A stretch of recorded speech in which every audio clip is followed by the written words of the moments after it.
Tonight, 3 British companies selling makeup. I'm really concerned with us getting in there now and making a difference and making our mark. Chocolate. What did Cadbury actually pay for the business? It was close to $4 billion. $4 billion. Yes. Dollars. And an internet site for the world's poorest craftsmen. Bravest step I've ever taken in business, this one. But I thought it's about time I did something a bit brave. They're all looking to do business in one of the fastest growing economies, Brazil. The facts? Dead simple.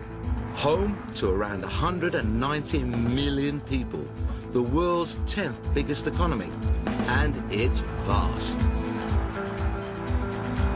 The first of our 3 companies is Sleek Makeup. It's an East London-based cosmetic company specialising in makeup for darker skins. The success of the company has come about in the last couple of years due to the fact that it's been able to get into the high street through one of the big chain stores. Now, Sleek wants to recreate that success in Brazil. Hello. Tanika Bennett, marketing manager at Sleek Makeup. So this is it? This is Sleek? This is Sleek. This is us. Tanika first came to Sleek simply for work experience, and they snapped her up. In just 5 years, she's taken control of Sleek's marketing. The girl's done good. The jewel in the crown is an exclusive deal with pharmacy chain Superdrug. This is the exact stand that's in Superdrug at the moment, so all the Superdrug stores that we're in. How many is that? At the moment we're in 168, and we've got 960. 160. Oh, I thought you said 960. We wish we were getting there. Sleek began in London some 20 years ago as a single shop. Now, this ambitious East London outfit wants to go global and, of course, hit the big time.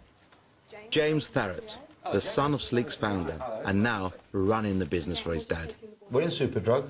We're in Superdrug. Our turnover's gone to just under 3 million. So, obviously, we're going to put our feet up and have a cigar. Absolutely not. Absolutely not. No? No way. OK, so... This is just the beginning. You know, Okay. Well, I'm loving the ambition, but why choose Brazil? We know that our speciality is women of colour. Now, what we did is we looked at everywhere in the world where you've got a lot of people of mixed race, African, Asian descendancy. Yeah. And we kind of looked at those countries in terms of ethnic population, GDP, you know, what kind of market, brand saturation, and then we came up with a top 10 list. And on the top of that list, in terms of where we should go next, was Brazil. Because Brazil has the most number of people of African descendancy outside of Nigeria. How many's it got? Altogether, I think we're at 40.2 million in terms of our target audience. OK, so your target audience is 40 million. Yes. Wow. What does it mean to Sleek for this to go right in Brazil? We need to grow the brand globally, and it's a market that we really need to go right for us. It's the right market, we've got the right brand, and we're ready to go and see if it fits. Brazil, here we come. From a rising star of British industry to one of the heavyweights, our next company has been around for millions of years. Well, 200 actually. Marcos Grasso is the president of Cadbury South America and is on a visit to London HQ. Well, Brazil is a very attractive, large, and strategic market for Cadbury. It is the 6th largest global confectionery market. It is the number 4th largest market in chewing gum, the number 6 in chocolate, and number 6 in sugar confectionery. Here in Britain, the consumption is about 10 kilos of chocolate per year, while in Brazil is approximately 1 kilo per person. So there's still great opportunities for increasing consumption and driving category expansion. Not to mention waistline expansion. What he's actually saying is that even though the Brazilians only scoff a 1/10 of the amount we do, as they grow richer, the more chocolate they'll want to eat. Well, at least that's what Cadbury's are banking on. The problem for Marcos is that 2 of his biggest rivals, Kraft and Nestle, have already grabbed some 90% of Brazil's market with their Toblerones and Kit Kats. Tricky. But Marcos is clearly up for the scrap. In Brazil, the Cadbury brand name is not known. However, when I come here in meetings, friends of mine and neighbors and people at the office ask me to take products back. Clearly, the taste of the Cadbury chocolate can be appreciated by the Brazilian consumers. It'll be more than a question of taste if Cadbury want to muscle into Nestle and Kraft's market in Brazil. Talk about a clash of the titans. This I can't wait to see. In business terms, our third company is just a baby. It's a new internet startup business. The idea behind Dreamaid is to help poor artists sell their product to richer people around the world. The guy trying to get this off the ground used to be a coal miner. Yep, a coal miner in Doncaster. He retrained as an engineer and has made his money working for oil companies around the world. Peter McAteer created Dreamaid after visiting some of the world's poorest countries. Well, I've worked for 17 years in the oil business, and during that time I've seen an awful lot of artists and artisans all over the world in many desperate situations, and if we can only get these products to market in a way that delivers at a fair price, then I think we can open up an enormous market. Well, it all sounds fabulous, but how exactly does the business of Dreamaid work? Basically, an individual goes up, loads up pictures of their product onto the website, they name the price that they want, and so then the individual sells their product, receives their money via PayPal. Murray Cormack, who designed the website. So do you work any different to the eBay? Well, it's very similar to eBay. It's not an auction site, is it? It's not an auction, it's fixed price, yeah. Fixed price. Yeah. Peter doesn't charge them anything to put their products up, but they do pay a 10% fee if they make a sale. So how much have you spent so far on this project? Forget the hours and the sweat edge, the sweat. How much money, pounds, shillings and pence? On the entire development? Yeah, Scottish pounds, I don't care.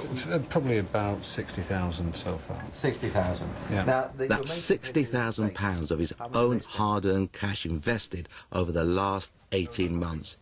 He must really believe that this is going to work. Yeah. Now, what's your financial aspirations? I would like to see us in about 3 years at $18 million turnover a month. Come again? $18 million? I think we can do that. Profits, about 600,000 a month. We've been monitoring one company in the United States that started 3 years ago, and last month they posted $12 million worth of revenue in 1 month. So the potential for this is quite scary. So he's hoping to make $600,000 profit a month in just 3 years. That's huge. In my experience, when something in business sounds too good to be true, it usually is. Internet startups are littered with disasters. I'm worried that this idea could be completely bonkers. So, that's my 3 adventure capitalists. Makeup for darker-skinned women, a fledgling internet trading site for struggling artists, and chocolate for the Brazilian waistline. They've already spent a lot of time and hard cash researching Brazil. Now, they've got to decide whether to put their money where their mouth is. Ultimately, it's their money, their risk, and of course, it can only be their decision. Watch out, Brazil. Here come the Brits.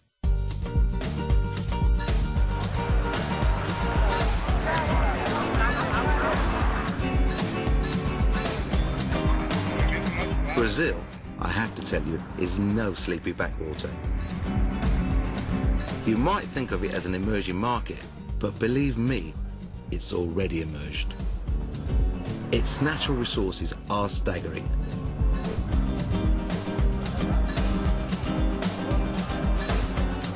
It's awesome. An area the size of England is given over just to grow sugarcane.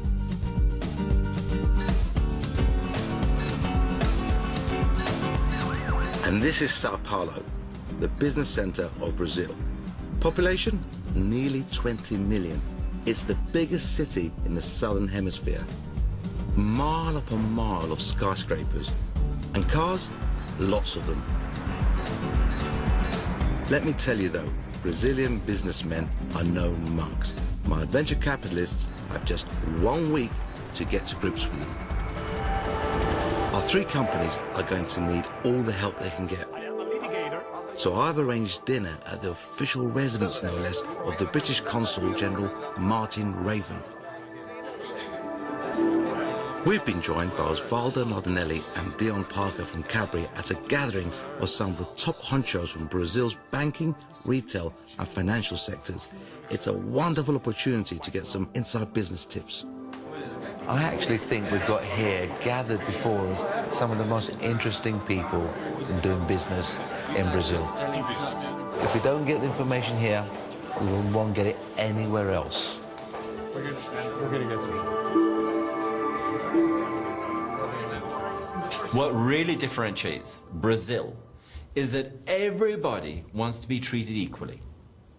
If you go into a room, everybody expects you to shake hands with them, or hug them if they're a man, or kiss them if they're a woman. That's how relationships start.